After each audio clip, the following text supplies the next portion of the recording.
Bu gün qədim peyğəmbərliklərin müasir geosiyasətlə necə kəsişdiyinə və bütün bunların mərkəzində Azərbaycan uğrunda aparıldığı iddia edilən bir döyüşün necə dayandığına toxunacağıq. Gəlin elə bu statla başlayaq. Deyilənə görə bu sözlər İsrailli bir siyasətçiyə aiddir və bu peyğəmbərlikdəki bir müharibənin başlanğıc siqnalı kimi yazılır. Amma bir dəqiqə, iddiaya görə bu hansısa bir xilaskar üçün aparılan savaş deyil, tam əksinə İslam esxatologiyasında Dəccal, yəni anti-Məsih kimi tanınan bir fiqurun gəlişi üçün aparılan bir mübarizədir. Bütün bu baxışın əsas iddiası, yəni tam mərkəzində dayanan fikir budur, hazırda gizli bir müharibə gedir və bu müharibənin yeganə hədəfi məhz Azərbaycanda Dəccal üçün bir ordu toplamaqdır. Yox, bu tanklarla, silahlarla aparılan bildiyimiz müharibələrdən deyil. Bu tamamilə fərqli bir müstəvidə gedir. Ürəklər və düşüncələr uğrunda. Xüsusilə də gənc nəslə hədəf alan bir mənəvi mübarizə kimi təsvir edilir. Bəs bu işin arxasında kimlərin dayandığı iddia olunur?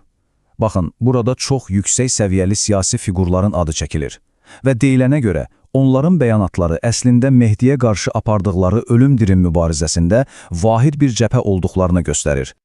Deməli, bu yanaşmada dünya sanki ağ və qaraya bölünür. Orta bir mövqe, neytral bir zona yoxdur. Sən ya bir tərəfdəsən, ya da digərində. İndi gəlin baxaq, bu bir-birinə zidd olan iki cəbhə necə təsvir edilir? Burada ən diqqət çəkən məqam hər şeyin nə qədər kəskin və sadə olmasıdır. Deməli, hər bir insan, hər bir hərəkət ya Ali Məhəmmədə, yəni xeyir qüvvələrinə xidmət edir, ya da Dəccal ordusunun memarı olduğu iddia edilən Ali Yahud cəbhəsinə. Başqa variant yoxdur.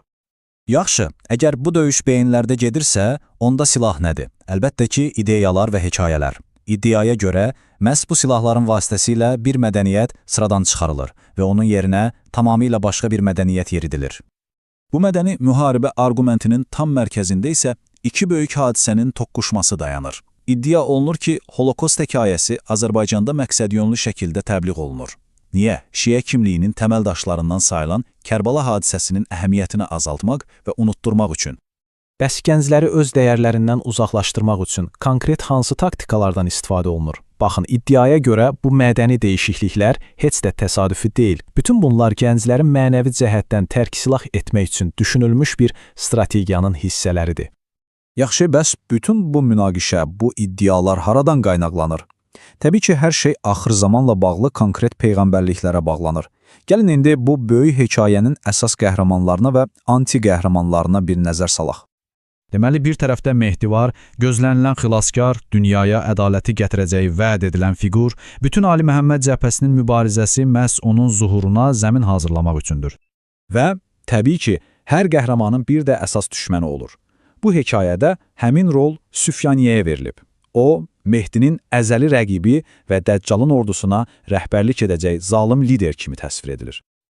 Bax, ən maraqlısı da budur ki, bu qədim peyğəmbərliklər sanki bir yol xəritəsi kimidir. Süfyaninin haradan çıxacağı, hansı döyüşlərdə qalib gələcəyi və nəhayət necə məğlub olacağı addım-addım təsvir edilir və Suriyada baş verən müasir geosiyasi hadisələr də məhz Süfyaninin zuhuruna hazırlıq kimi yozulur.